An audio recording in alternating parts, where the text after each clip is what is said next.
Hey guys, it's Johnny Richardson here. You guys know me as Breadman, the creator of Entropy Zero. I'm going to answer some questions today as discussed in my last article post on Mod Database.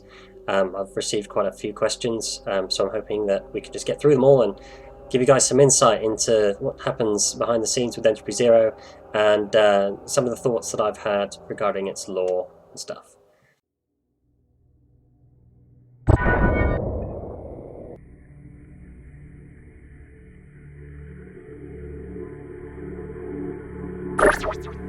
Before Entropy Zero was made, I was working on something called the Heartly Asylum, and this was made completely separate of the Half-Life universe. But regardless of that fact, I was still using the SDK assets from Half-Life to build the experience, because it's easier that way for me, to get a feel for the experience that I'm trying to create. One of the things that I got frustrated with at that time was that the assets didn't fit what I was trying, what I was writing or what I was trying to build. And in the end, I sort of gave up on that project. This kind of relates to this question because it explains why I chose the art style for City 10. The reason why I chose the art style for City 10 is simply that the assets were already there. Why would I spend hours making brand new models, brand new textures and everything like that to change the sort of look and feel of a city? I didn't have the time for that. So I had to use the assets that were already there. I'm very familiar with the source palette because I've used it for years, so it was perfect for me. I just picked it up. I knew exactly what I was doing. That's why City 10 looks like the way that it does. It's because I'm familiar with the assets that I had at hand at the time. The other reason, a sort of lore-based reason that I made City 10 look the way that it does is because it has to be, in the lore sense, it has to be kind of close to City 17, which means it's got to be in Russia somewhere, because we know, Bulgaria or something like that, I think, is where City 17 is. I can't remember, but it's that kind of area. So it would make sense that it's kind of similar, but at the same time a little bit out there, because I didn't just want to recreate City 17. It had to be its own experience.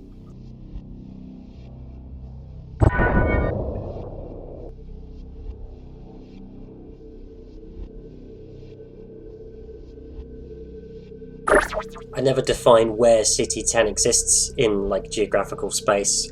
That's on purpose. We don't know where City 17 exists. We have ideas, and there are maps floating around and stuff like that. But we can't put a pin in the map and say this is definitively where City 17 is. It's the same thing with City 10. It's deliberately ambiguous. You kind of interpret its location, whatever. It's near City 17, I guess, to the north, somewhere near White Peak that we saw in episode 2. Hey, I know that peak. You can see it from White Forest. We're heading the right way. It's kind of far enough away from City 17 that we don't know in Half-Life 2 that it exists. We can't see Pillar 10 from City 17, but at the same time, it's close enough to still be relevant.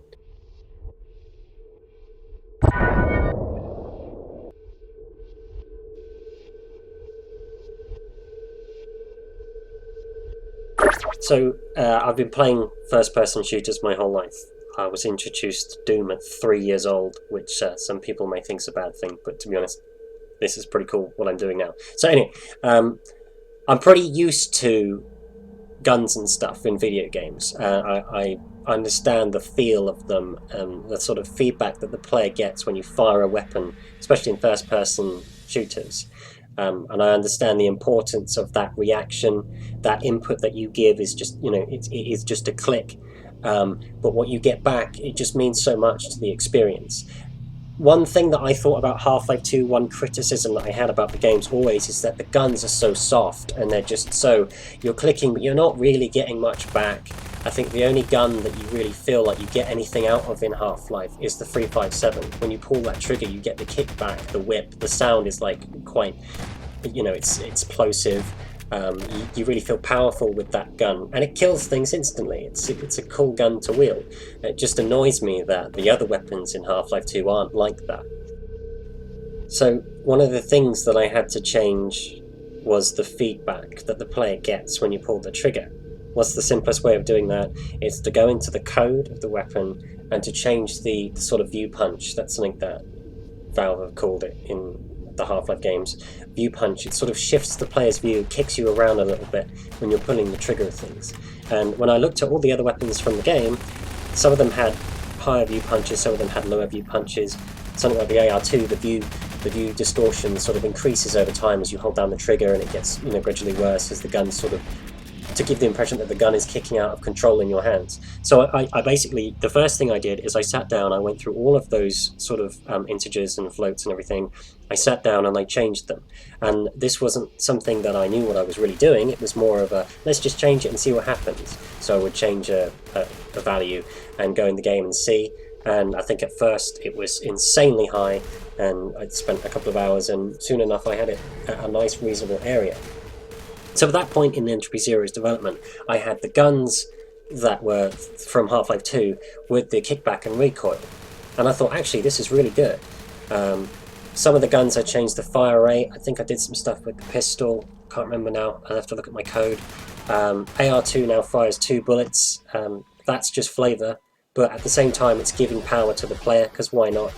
And we use these sort of these view kick functions. I sort of turn up the notch on that. Following on in that sort of philosophy of just turning up things, the next thing I started doing was I turned up the damage. I tuned up the weapon damage. What's the point in having this awesome weapon that's like kicks you around and it's kind of beefy to feel when you're firing it, it's beefy in your hands and stuff like that, without it doing any damage or just doing the base damage? So I turned up the damage. The only other thing that I had to do after that was find some new sounds. I've kind of done that a few times with Entropy Zero through the sort of release cycle that it's had. There's been, I think, 1 or 2 updates where I've changed a few sounds here and there. That's just me being a perfectionist, because I like my guns to be really good fun to fire. Every gun should be fun to fire. The pistol is, a lot of people, when I'm watching people play through Entropy Zero, they're using the pistol as like a headshot machine. So they're just basically using it for quick kills. But even the pistol, with that extra punch, it still feels good to use. It's not just a little sort of pea shooter anymore. It's a gun, So all of the weapons were designed with that philosophy. Turn it up to 11, give the player power. I didn't see the harm in giving the player power like that, because the NPCs have the same power over you.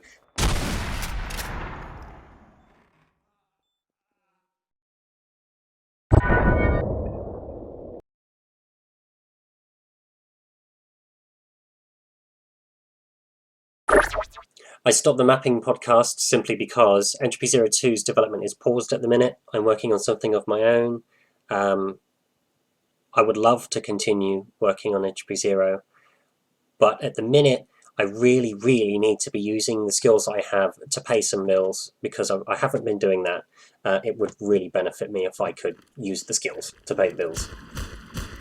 When I finally do get back on the Source train, when I do start developing Entropy Zero 2 again, I will most definitely return to doing the mapping podcasts, because I think they were great fun to do, and a lot of people liked them.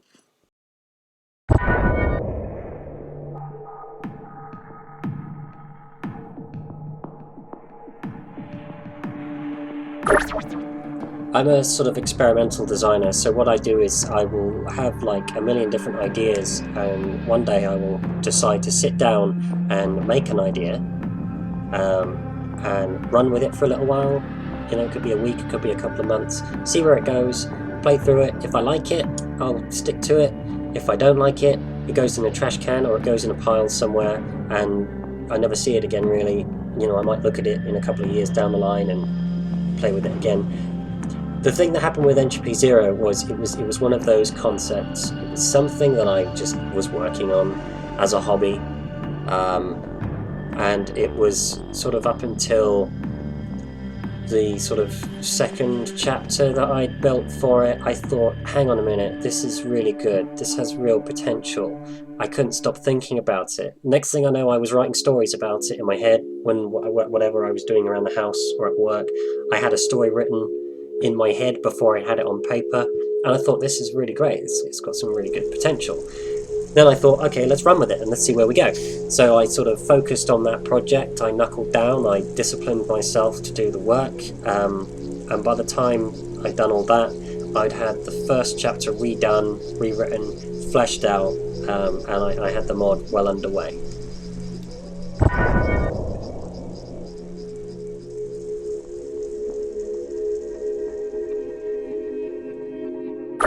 I've got some old pictures of Entropy Zero's development somewhere.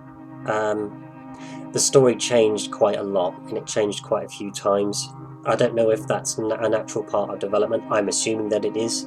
This is the first time I've probably done a really big project like this. It was my first time going through a development cycle of that kind of scope. The story it changed loads. There were so many things I could tell you. The whole beginning of the mod was completely different when it first started. There was no explanation as to why we woke up on a train in City 10. We just did it. The intro that you see at the beginning of Entropy Zero, that was built at the end. That was the very last thing that I built for Entropy Zero before it was released. I redid the whole intro because I wanted that sort of nice experience fighting alongside other cops. One of the things that definitely changed was the violence factor, because during my initial concept, and I've got pictures of this somewhere, you could arrest citizens and you could execute them. In fact, Overwatch would tell you to execute the citizens, and you would have to do it to continue the game. Really didn't like that. After playing it a few times, I realised how dark it was. I felt like the writing was then becoming too real, and I was probably playing with fire. A bit controversial, just really weird. So I stepped back from that, I toned it down, and I sort of put that sarcastic twist into sort of Bad Cop as a character. Yes, he's an evil bastard. Yes, he's running around, he's killing everybody. But we're not actually seeing, we're not feeling the heaviness of that as such. It's more of just a passive thing that you do. If you really wanted to, I guess you could try and run through Entropy Zero without killing anyone. So as elements like that changed. I took out the executions. They were way too dark. A lot of other changes occurred with the story. I had this conundrum where we'd gotten through the town, we'd been dumped in a plague pit and ended up in sewers, and then I didn't know where I was going to take it from there. Because if you think about Bad Cop's predicament, logically he needs to make contact with the Combine because he's stuck in this city, everyone's trying to kill him, he wants to tell the Combine that they've got a sanctuary there, but he can't, there's no way to do it. The only time that I think he really only gets that chance is at the end of Chapter 2 in Dead Tenant, when he finds that active console, and as we know, Barney used that as sort of like a trap to sort of get him to try and use it, and then ambushed him. So when I was writing the sewer part, and when I was writing Low, I didn't know where to go with it. Do we come up to the surface? Do we contact the Combine? Do they invade City 10? I had like 9 or 12 different ideas for that whole bit and where I was going to go with the story. But in the end, I thought, we've established that Pillar 10, is obviously a thing. A bit like how the Citadel is in Half-Life 2. It's been in every level apart from the underground bit. We may as well just go there. We may as well check it out, see what's going on there. There's got to be a story behind it. It's going to be exciting. People want to see inside another Citadel structure, maybe. Let's go for it and see what happens. So that's why we sort of directed it that way. I sort of wrote in that we ended up going into City 10's pillar, Citadel, or whatever you want to call it, to take a look around there. It's kind of hard for me, off the top of my head, to tell you how much stuff changed. I've got lists and stuff. One of the things that definitely changed was the font. I had a different font initially in the game. If you actually look at the trailer on Steam, you'll see in the HUD it's using the old font. That trailer is quite old, actually. The game was sort of rehashed in several ways after filming that initial trailer. Like, the sounds are all different now. There are some different effects that I've thrown into the game. So those are different. Man hacks weren't a thing until very late in the development, and I was reluctant to add them. I was reluctant to add them because human error had already done it, and I don't like stepping on toes, so I didn't want to be the guy that's, hey, I've taken your man hack code and I've done this with it. So eventually, Funnily enough, it was somebody from the Human Error team that suggested that I use them, and well, I said, okay, I'm going to do it, but I'm not going to do it like you did it, because that was your vision, that's your thing. So I just employed manhacks more like snarks, because a lot of things that I do in Entropy Zero are sort of like a hark back to Half-Life 2 and the original games. There's a lot of references and stuff. So manhacks were added last minute. The AR2 changes, that was very last minute as well. One of the other things that I regretfully haven't finished because I started working on other things was a bit of story about Bad Cop in City 17, and this was set in the summer before the events of Entropy Zero. I was working on it. I've got some footage here, I've got some images. It's nice, it's really nice, and it sort of shows you some Combine architecture and methods that are very similar to Aperture Science, because in my headcanon there's got to be some sort of link, whether that be subconscious, sort of really subtle. There's got to be a link between the two. Anyway, that's not a discussion for now. It's really cool, and it shows City 17 in the summertime, before the events of Entropy Zero. I know I'm going to finish it one day. I've shelved it for now, but I know that is going to be an update. It's going to be like a hazard course kind of thing, watching Bad Cop go through his initiation. I've got all the writing for it. A lot of the voice acting bits that I needed to sort of splice together. It's all done, it's all there. I just have to build it. I just need the time to do it. So that's something that's changed, but you might see that in the future. Just remembering now, Low was going to be completely different. It wasn't going to be like it was. It was going to take more Ghost Hunt vibes. You heard the voices in the sewers, for example. There's going to be a bit more of that. The sewers were actually going to be like green goo everywhere. Zombies still, but more sort of like this overhanging, like moldy sort of green look with green lights I even had, and more defined sewers. You're sort of in Entropy Zero, it's kind of like a subway, because I thought sewers and stuff is so overdone. I know subways are overdone as well, but I just thought, sewers, it's so cliche. And the other thing about the sewers was the concept kind of failed because the slime didn't work. When you were, for example, there's a caveat to Entropy Zero's night vision system. It projects obviously a dynamic light everywhere, and it does the overlay, but there's a problem when you use water in maps with Entropy Zero. The rendering sort of breaks down completely, and I had nowhere near the knowledge required to fix that sort of graphical issue with the dynamic lighting. Especially, it also affects the shadow control and the dynamic lights that I've got. I can't remember what they're called now, in that chapter. So that threw all of that out the window, and I thought, well, it's a trade-off. I want it to look good. I want some real-time shadows in the underground bits, because it's just really cool. Not really seen before. Zombies, real-time shadows. It's just altogether, I think what I did with Low and Entropy Zero, it looks kind of menacing. Whereas the older concept, it was green, it was moldy, it was boring, to be honest, and it didn't really work very well. The stealth section was way longer. I think I've only got pictures of this. The stealth section initially began at the junkyard, when you come out of the first house after being outside, the first little building after being outside for the first time. And that whole junkyard was a stealth section. You had to stealth under the cars and around and everything. It was so frustrating. And it kind of, I wanted to keep it because I thought what I'd done was cool. So I kept it for that second bit where you stealth through the rebel encampment bit. And in my eyes, in terms of the lore, it made sense that you do that there, because you're in the base there, you're overwhelmed, there's more of them than there is of you. So that's why I did it there. I sort of kept it, but I had to get rid of it because I liked the gunplay so much by that point. I was really enjoying the combat, and I thought, why am I stopping people from just fighting? It leads really well into the second part, which is a more combat-orientated, heavy combat-focused area of that chapter up in the apartments. So you sort of have that combat from the beginning of the game all the way up to this bit where we have a little break, we stealth around, and that's my way of giving players a break, because I can't do much in terms of I felt limited in terms of doing things with choreography and speaking NPCs, because I wanted to use the original content that's there from the SDK. I didn't want to do my own lines because that's cheesy and it's usually really badly done.